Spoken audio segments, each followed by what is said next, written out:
మనము దేవుని యొక్క సన్నిధిలో మహిమ నుండి అధిక మహిమను పొందొచ్చు అనే మాట, పొందొచ్చు అన్నాడు, పొందుడి అనలేదు, లేకపోతే పొందారు అనలేదు. పొందొచ్చు అంటే దాని అర్థం ఏంటంటే it is a continuous tense. ఏమండి, అది ప్రతిరోజు కూడా జరిగేటువంటి ప్రక్రియ. ఏమండి, మనము ప్రతిరోజు కూడా దేవుని మహిమలో ఏమవుతా ఉండాలంటే పెరుగుతా ఉండాలి. ఆయన మహిమలో మనం ఎదుగుతా ఉండాలి.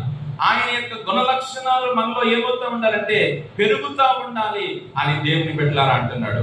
అలాగ మనము పెరుగుతూ ఎక్కడికి, ఏ స్థాయికి వెళ్ళాలంటే ఆయన పోలికలోనికి మార్చబడాలి. హల్లెలూయా.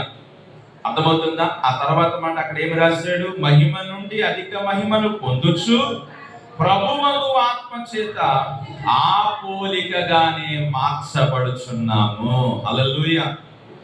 దేవుని ఆత్మ మనలో ఏం చేస్తుందంటే మనలను మహిమ నుండి అధిక మహిమకు నడిపిస్తూ ఆఖరికి ఆ దేవుని ఆత్మ మనల్ని ఎలా మారుస్తుంది అంటే దేవుని పోలికగా మనలను మారుస్తారు. చూడండి, ఒక బొమ్మ చేసేటువంటి ఆ యొక్క శిల్పకారుని దగ్గరికి వెళ్తే మనము ముద్దను తీసుకుంటాడు. ముద్దను తీసుకుని ఆ బొమ్మ చేసేటప్పుడు ఒకేసారి బొమ్మ ఆకారం వచ్చేస్తుందా? రాదు. దాన్ని అతను రకరకాలుగా మలిచి మార్చి దాన్ని షేప్ చేస్తూ ఉన్నప్పుడు అది కొన్ని దినాలకి, కొంత సమయానికి ఒక రూపము దానిలోనికి ఏమవుతుందంటే ఏర్పడుతుంది. అలాగే ఒక రాయిని తీసుకుంటాడు, ఒక మట్టి ముద్దతో బొమ్మను చేస్తారు. అలాగే ఒక రాయిని, ఆకారం లేని రాయిని తీసుకుని దాన్ని చెక్కి చెక్కి చెక్కి చెక్కి చెక్కి దాన్ని ఒక ఆకారంలోనికి ఏం చేస్తాడంటే తీసుకుని వస్తాడు. ఆ చెక్కే క్రమంలో అది ఒకే రోజు, ఒక క్షణంలో, ఒకసారి అయిపోదు. అది ఒక ఆకారానికి రావాలనంటే కొంత సమయం దానికి ఏమవుతుందంటే పడతాది.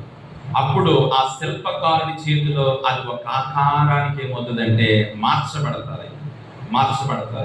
అలాగే దేవుని ఆత్మకు మనం అప్పగించుకున్నప్పుడు దేవుని ఆత్మ మనలను చెక్కి చెక్కి చెక్కి మనలోనికి దేవుని ఆత్మ ఏ రూపాన్ని తీసుకొస్తుందంటే దేవుని రూపాన్ని తీసుకొస్తారు. హల్లెలూయా. ఈ రోజు నా ప్రియులారా, దేవుని యొక్క సంఘము, ఏమండి, సంఘము క్రీస్తు పోలికలోనికి మనం మార్చబడాలి. పోలిక అంటే బాహ్య సంబంధముగా కనబడే పోలిక కాదు, ఆత్మీయముగా ఆయన గుణ లక్షణాలను కలిగి ఉండే పోలిక. హల్లెలూయా. ఆత్మీయముగా ఆయన గుణ లక్షణాలు కలిగి ఉండే పోలిక.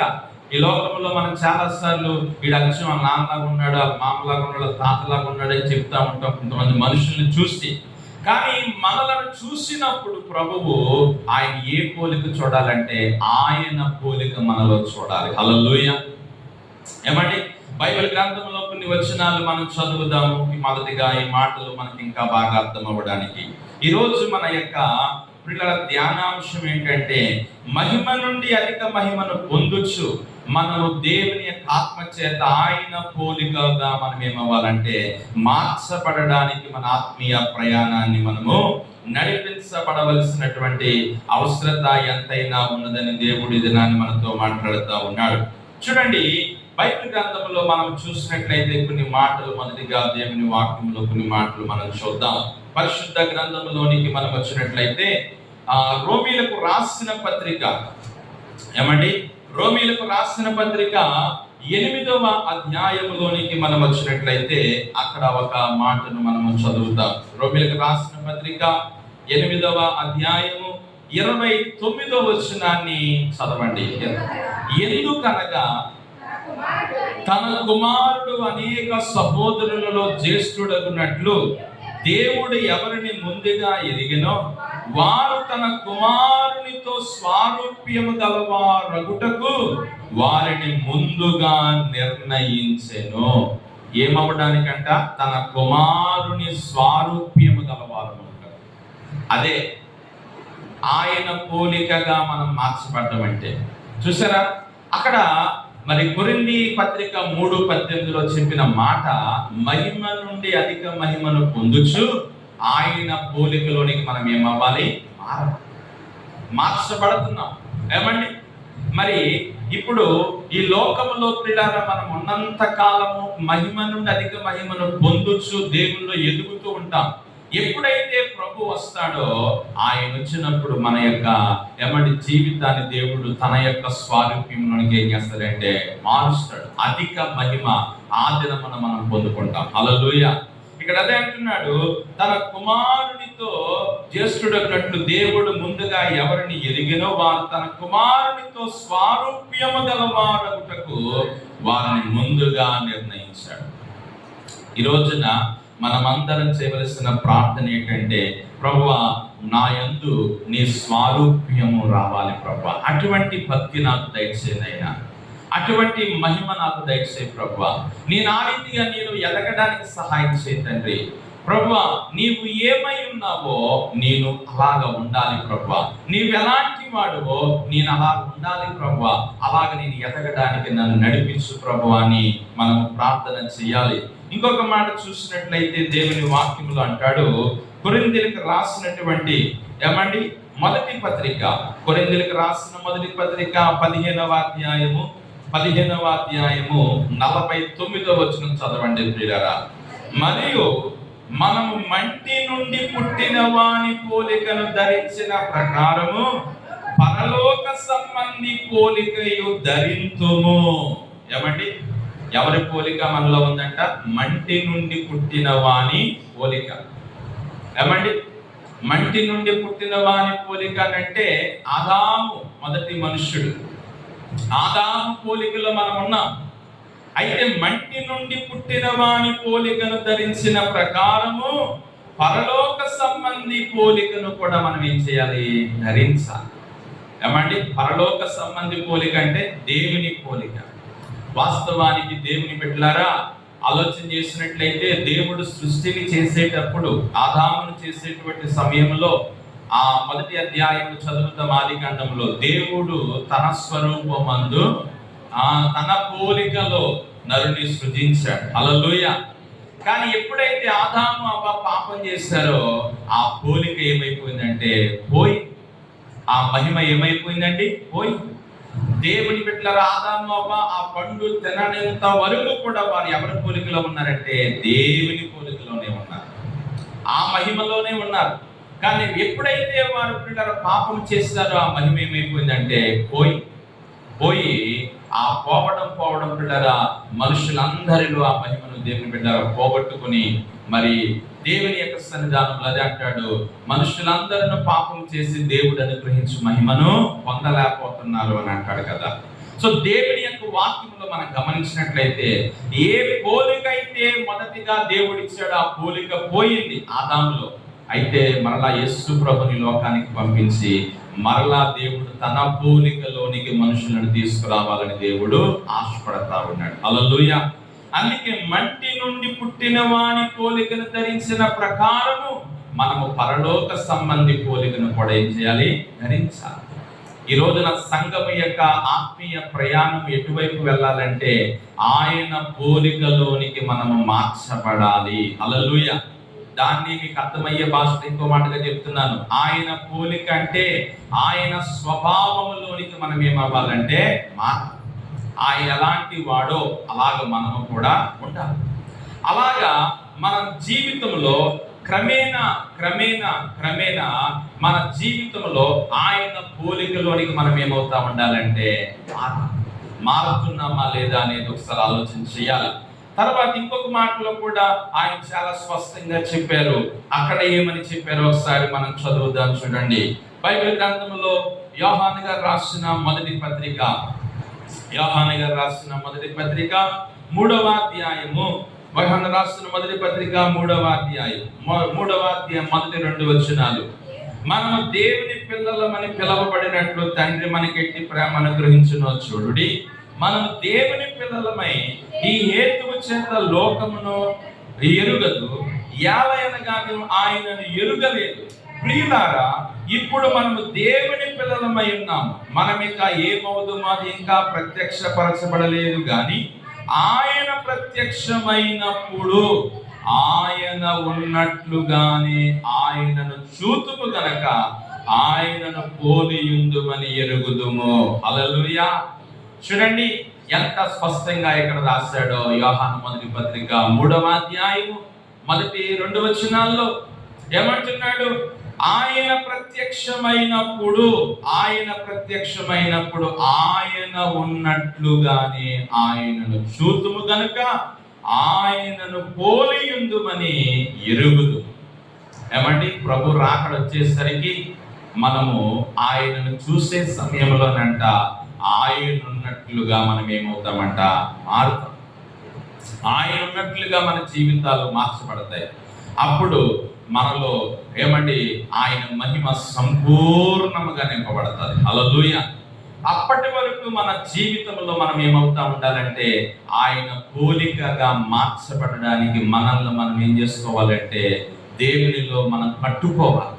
దేవునిలో మన జీవితాన్ని మనం నడిపించుకోవాలి. ఈ రోజు ఈ 40 దినాల ప్రార్థనలైనా, ఆదివారం ప్రార్థనలైనా, శుక్రవారం ప్రార్థనలైనా మనం చేసే ఈ భక్తి అంతా కూడా దేనికంటే ఆయన పోలికగా మార్చబడడానికి. హల్లెలూయా. ఏమండి? ఎందుకు వస్తున్నాం మనం దేవుని మందిరానికి? పాటలు పాడడానికి, కానుకలు ఇవ్వడానికి, పిల్లల వాక్యం వినడానికి, వినేసి వెళ్ళిపోవడానికే కాదు. ఎందుకు ఇక్కడికి వస్తున్నామని అంటే ఆయన పోలికలోనికి మనం ఏమవ్వాలని, మార్చబడాలి. ఏమండి? ఆయన వాక్యాన్ని విన్నప్పుడు, ఆయనతో సమయాన్ని గడిపినప్పుడు, ఆయనతో సహవాసం చేసినప్పుడు, ఆయన సన్నిధిలో మన ఆత్మీయ జీవితాలు ఎప్పుడైతే ఉంటాయో అప్పుడు మనము దేవుని బిడ్డలారా దినదినము మనలో దేవుని మహిమ పెరుగుతూ మనము చివరికి ఎలాగ మారుతామంటే ఆయన పోలికగా మార్చబడతాం. హల్లెలూయా. ఆ రీతిగా మన భక్తి క్రమం సాగిపోవాలి.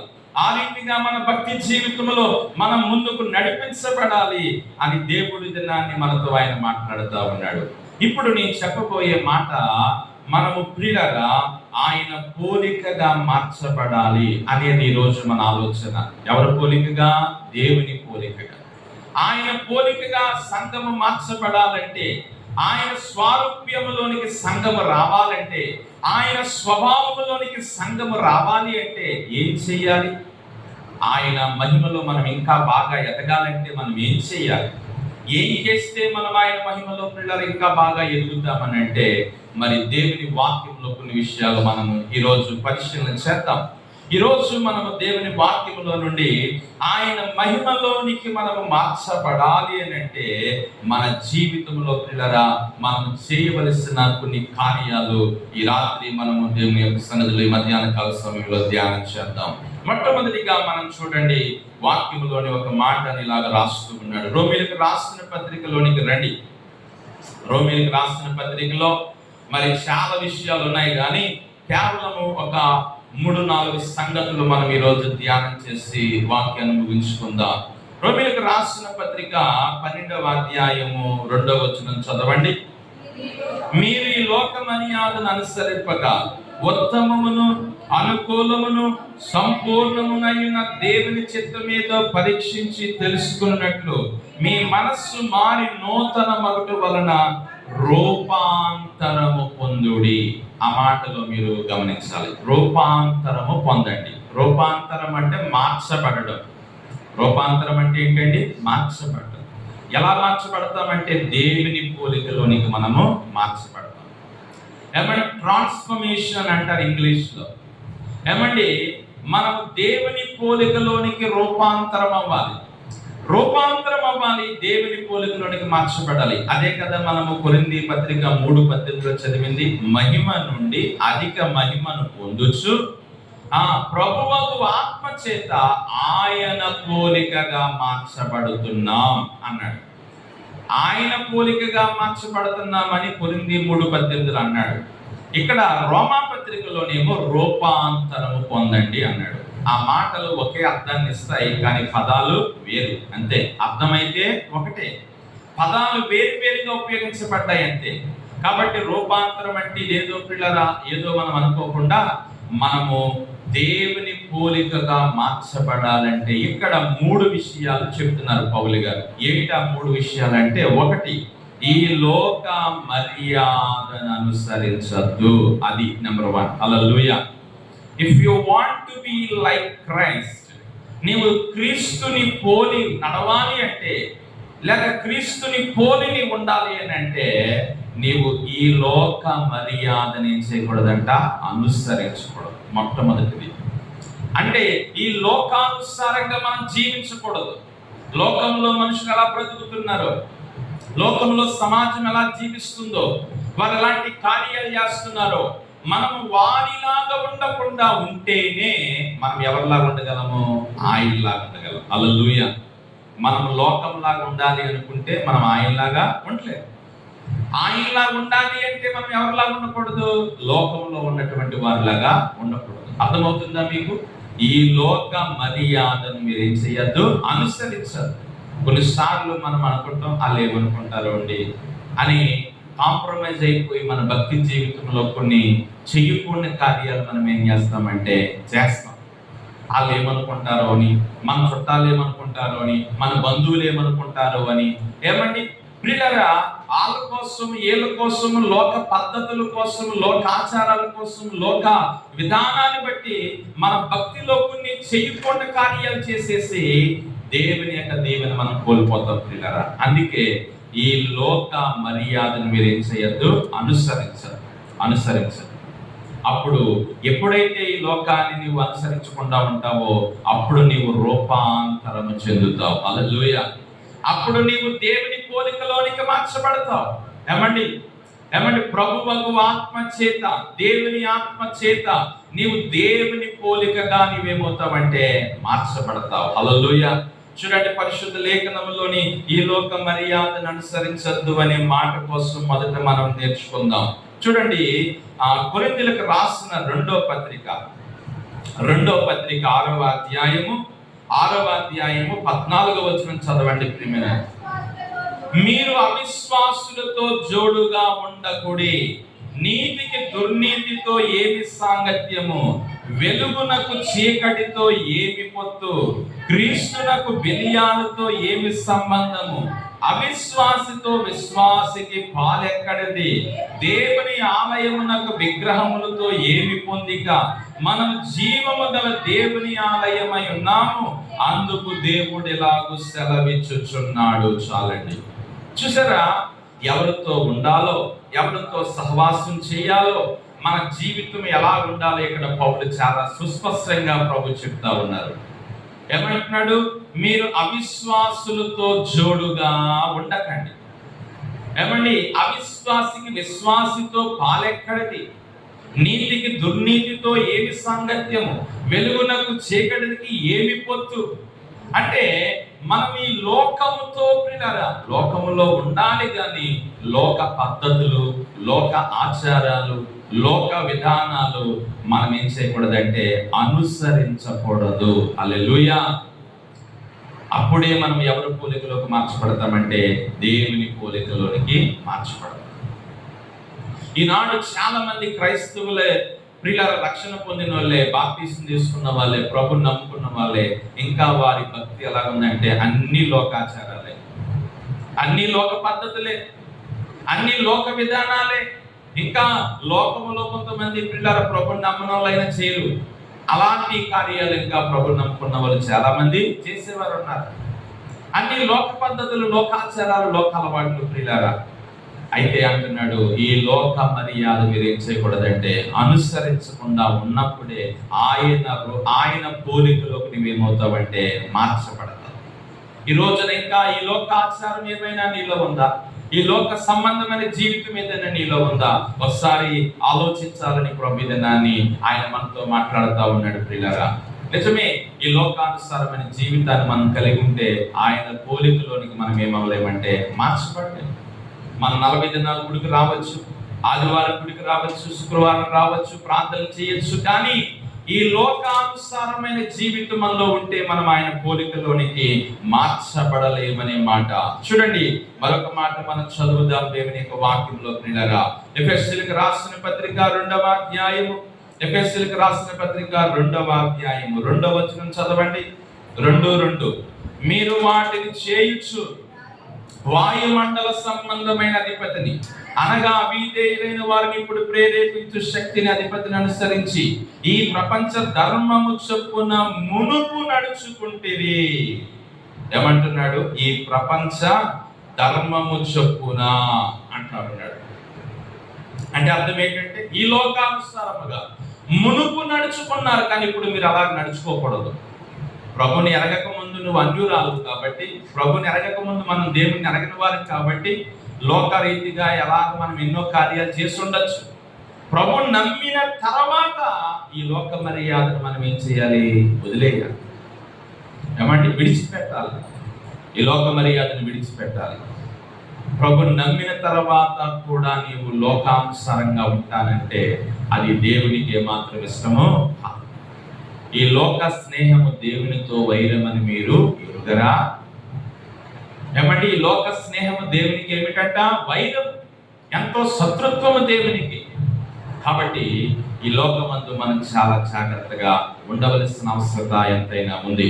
ఇంకొక మాట మనం చదువుదాం, చూడండి. యోహాను గారు రాసినటువంటి పేతురు గారు రాసినటువంటి రెండవ పత్రిక, పేతురు గారు రాసిన రెండవ పత్రిక 2వ అధ్యాయము, పేతురు గారు రాసిన రెండవ పత్రిక 2వ అధ్యాయం 20వ వచనం చదువుదాం ప్రియులారా.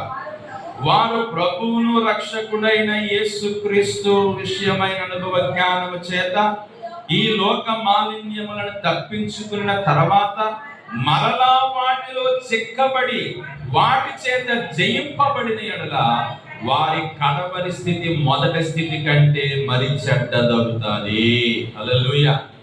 ఒకసారి ప్రభుని నమ్ముకున్నావు, రక్షణ పొందుకున్నావు, రక్షణ పొందాక మరలా నీవు లోకానికి వెళ్ళావంటే నీ మొదటి స్థితి కంటే నీ కడపడి స్థితి చాలా భయంకరంగా ఉన్నారు కదా. ఈ రోజున చాలా మంది ఉన్నారు అలాగా. ఏమండి, ప్రభు నమ్మేసుకుని తొందరగా బాప్తిజం తీసేసుకుని నిలబడకుండా మరలా ఏమైపోయారు? లోకంలోకి వెళ్ళిపోయారు. ప్రియులారా, ఆలోచన చేయాలి దినాన్ని.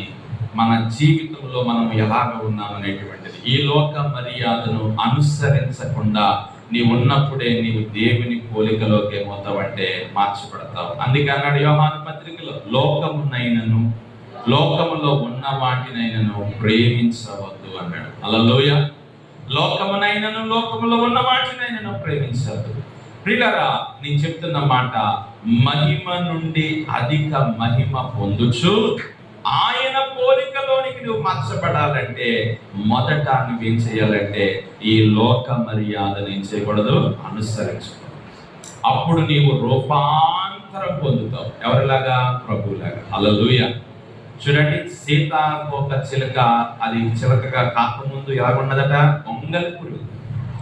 గొంగల పురుగుగా ఉండేది. గొంగల పురుగు బికేమే ఏమిటంటే ఆ యొక్క సీతాకోక చిలుక. ఏమండి, మరి ఆ గొంగల పురుగు పిల్లరా సీతాకోక చిలకగా మారింది అని అంటే, రూపాంతరం చెందింది అని అంటే, గొంగల పురుగుగా ఉన్నప్పుడు దాన్ని ఎవరు కూడా ఏం చేయరు? ఇష్టపడరు. కానీ సీతాకోక చిలకగా మారేక అందరూ దాన్ని పట్టుకోవాలని, చూడాలని ఆశపడతారు. ఈరోజు మన బ్రతుకులు కూడా మారాలి. ఎలాగంటే క్రీస్తులాగా మారాలి. హల్లెలూయా. ఆయన స్వభావం, ఆయన పోలిక అనే సెన్స్, ఆయన స్వభావం, ఆయన లాంటి గుణగణాలు మనలో రావాలి. అదే ఆయనలాగా మార్చబడ్డం అంటే. హల్లెలూయా. అలా మారాలంటే మొదటిది ఏం చెప్పాను? ఈ లోక మర్యాదను ఏం చేయకూడదు? అనుసరించకూడదు. మరలా రోమాపత్రిక 12వ అధ్యాయానికి రండి. అక్కడ ఇంకో మాట చెప్పాడు, ఈ లోక మర్యాదను అనుసరించకూడదు. తర్వాత ఉత్తమమును అనుకూలమును సంపూర్ణమైన దేవుని చిత్తము తెలుసుకోవాలి. హల్లెలూయా. ఏమండి, రెండో మాట ఏంటో తెలుసా? దేవుని చిత్తమును తెలుసుకుని ఆయన చిత్తమును మనం ఏం చేయాలంటే నెరవేర్చాలి. మనం ఆయన పోలికగా మారాలంటే రెండో మనం ఏం చేయాలంటే ఆయన చిత్తం ఏదో తెలుసుకుని నడవాలి. ఆయన చిత్తం ప్రకారం జీవించాలి. నీకు నచ్చినట్టుగా, నీకు కావలసినట్లుగా బ్రతికేస్తే నీవు ఆయన పోలికలోనికి ఏమవ్వలేవంటే మారలేవు. ఆయన పోలికలోకి మారాలంటే ఆయన చిత్తమును పరీక్షించి నువ్వేం చేయాలంటే తెలుసుకోవాలి. ప్రభువా, నీ చిత్తం ఏంటో నాకు బయలుపరచు నాయనా. నేను ఎలా ఉండాలో, ఎలా జీవించాలో, ఎలా బ్రతకాలో, నేను ఎలా ఉండాలో నువ్వు ఆశపడుతున్నావో నీ చిత్తములో నడిపించు నాయనా. అందుకే యేసు ప్రభు గెత్సెమనే తోటలో చేసిన ప్రార్థన, తండ్రి నా చిత్తము కాదు నీ చిత్తమైతే ఈ గిన్నె నా యొద్ద నుండి తొలగించు. నీ చిత్తమైతే అన్నారు ఆయన. నీ చిత్తమైతే, నీకు ఇష్టమైతే. తర్వాత మనం చదువుతాము సువార్తలలో, ఒక కుష్ఠరోగి యేసు ప్రభు దగ్గరికి వచ్చి, నీకు ఇష్టమైతే నన్ను శుద్ధినిగా చెయ్యి అన్నాడు. నీకు ఇష్టమైతే నన్ను శుద్ధినిగా చెయ్యి. నీ చిత్తమైతే. మనము దేవుని చిత్తమును తెలుసుకుని ఉన్నప్పుడే, ఆయన చిత్త ప్రకారం మనం నడిచినప్పుడే ఆయన పోలికలోనికి మనం ఏమవుతామంటే మార్చబడతాం. ఏమండి, దేవుని చిత్తాన్ని నువ్వు చేస్తున్నావా? నీ చిత్తంలో వెళ్తున్నావా? బైబిల్ గ్రంథంలో యోనా, దేవుడు ఎక్కడికి వెళ్ళమన్నాడు యోనాను? నినేవే పట్టణానికి వెళ్ళి సువార్త చెప్పరా అంటే యోనా ఎక్కడికి వెళ్ళాడు? తర్షీషు వెళ్ళాడు. అదే ఆయన చిత్తానికి వ్యతిరేకంగా చేయడం అంటే. దేవుడు వెళ్ళమన్నది ఒక దిక్కునికి, ఆయన చేయమన్న పని ఒకటి, ఆయన వెళ్ళింది ఒక దిక్కునికి, ఆయన చేసిన పని ఇంకోటి. దేవుని చిత్తానికి వ్యతిరేకముగా ప్రయాణం చేశాడు. ఏమైపోయిందంటే అతని జీవితం అతలాపతలం అయిపోయింది. ఏమండి, అతని ప్రయాణం చాలా గలిబిలైపోయింది. మరలా తన తప్పు తాను తెలుసుకుని దేవుని చిత్తములోనికి వస్తేనే తప్ప అతని జీవితంలో మనశ్శాంతి లేకుండా పోయింది. హల్లెలూయా. ఈ రోజున అందుకే అంటున్నాడు, దేవుని బిడ్డలారా, ఉత్తమమును అనుకూలమునైన దేవుని చిత్తం ఏదో పరీక్షించి మీరు తెలుసుకోండి. ఎప్పుడు దేనికోసము? రూపాంతరము చెందడానికి. మనము పోలికగా, దేవుని పోలికగా మార్చబడాలంటే ఆయన చిత్తమును మనము ఏమండి చెయ్యాలని ప్రభు చెప్తున్నాడు. చూడండి, కొలస్సీలకు రాసిన పత్రిక 4వ అధ్యాయము, కొలస్సీ పత్రిక 4:12 చదవండి. కొలస్సీ పత్రిక 4:12. మీలో ఒకడు క్రీస్తు యేసు ఎపఫ్రా మీకు వందనములు చెప్పుచున్నాడు. మీరు సంపూర్ణులను, ప్రతి విషయములోను దేవుని చిత్తమును సంపూర్ణాత్మత నిశ్చయిత గలవారై నిలకడగా ఉండవలని ఇతడు ఎల్లప్పుడూ మీ కొరకు తన ప్రార్థనలో పోరాడుచున్నాడు. హల్లెలూయా. ఈ యొక్క కొలస్సీ సంఘము కొరకు ఎపఫ్రా అనే వ్యక్తి చేసే ప్రార్థన ఏంటంటే, మీరు సంపూర్ణులను, ప్రతి విషయంలో దేవుని చిత్తమును గురించి సంపూర్ణ నిశ్చయత గలవారై. హల్లెలూయా. ఏ విషయంలోనంట? ప్రతి విషయంలో కూడా, మనం చేసే ప్రతి విషయంలో కూడా అదే చిత్తమై ఉండాలంటే దేవుని చిత్తమై ఉండాలి. నాకు అనిపించిందండి అలా చేసేసానండి, నాకు తోచిందండి అలాగ అనిపించిందండి అని ఎప్పుడైనా మనకు నచ్చినట్టు మనం చేసేస్తే అది దేవుని చిత్తం ఎలాగవుతుంది? ఏమండి, మనము దేవుని చిత్తమును ప్రతి విషయంలో కూడా తెలుసుకోవాలి. ఎలా తెలుసుకుంటాం దేవుని చిత్తమా? అది ప్రార్థన చేయి, దేవుడు బయలుపరుస్తాడు. కనిపెట్టు, దేవుడు నీకు తెలియజేస్తాడు. అది దేవుని చిత్తమా? ఏమండి, ఈ రోజున మనం గమనించినట్లయితే దేవుని చిత్తమును నీవు నెరవేర్చాలి. అప్పుడు నీవు ఆయన పోలికలోనికి నువ్వేమవుతావంటే మార్చబడతావు. అందుకే ప్రభువా ప్రభువా అని పిలిచేవాడు పరలోక రాజ్యానికి చేరడు. నా తండ్రి చిత్త ప్రకారము చేయువాడే పరలోక రాజ్యానికి చేరుతాడు. హల్లెలూయా. ప్రియమైన దేవుని బిడ్డలారా, ఆలోచన చేసినట్లయితే మన జీవితంలో మనము రూపాంతరము చెందాలంటే, దేవుని పోలికలోనికి మార్చబడాలంటే, మహిమ నుండి అధిక మహిమలో మనం ఎదుగుచు ఆయన పోలికలోనికి మారాలంటే, 1 లోక మర్యాదను అనుసరించకూడదు, 2 దేవుని చిత్తం ఏమిటో తెలుసుకోవాలి. 3వ మాట ఏం చెప్పాడు అక్కడ? మరలా రోమాపత్రిక 12వ అధ్యాయము 2వ వచనం, అనుసరింపక తమమును అనుకూలమును సంపూర్ణమైన దేవుని చిత్తం మీద పరీక్షించి తెలుసుకుని మీ మనస్సు మారి ఏమంటే నూతన మగుట వలన రూపాంతరమును పొందుడి. హల్లెలూయా. 3వ మాట ఏంటంటే మనస్సు మారాలి. నీ మనస్సు నూతనమైన మనస్సు అయిపోవాలి. అంటే నీ ప్రాచీన మనస్సు, నీ పాత మనస్సు పోవాలి. రూపాంతరము చెందాలంటే, ప్రభు పోలికలోనికి రావాలంటే నీ మనస్సు మారాలి. ఎలా మారాలి నీ మనస్సు అంటే? క్రీస్తు యేసు లాంటి మనస్సు మారిపోవాలి. హల్లెలూయా. మనస్సు మారి, ఏమండి, నీ మనస్సు పిల్లలు మారినప్పుడే నీవు రూపాంతరము చెందగలవని ఇక్కడ దేవుని వాక్యంలో ప్రభు మనతో ఆయన మాట్లాడుతూ ఉన్నాడు. చూడండి, ఒక మాట యెహెజ్కేలు గ్రంథం 36వ అధ్యాయంలో ఒక మాట ఇశ్రాయేలు కోసం ప్రభు చెప్పాడు. యెహెజ్కేలు గ్రంథము 36:26. నూతన హృదయము మీకు ఇచ్చేదను, నూతన స్వభావము మీకు కలుగజేసేదను, రాతి గుండె తీసివేసి మాంసపు గుండె మీకు ఇచ్చేదను. హల్లెలూయా. అంటే ఏమండి, దేవుని బిడ్డలారా, దేవుడు నూతన మనస్సు వారికి ఇస్తానంటున్నాడు. నూతన మనస్సు, రాతి గుండె తీసేసి మాంసపు గుండెని మీకు ఇస్తాను.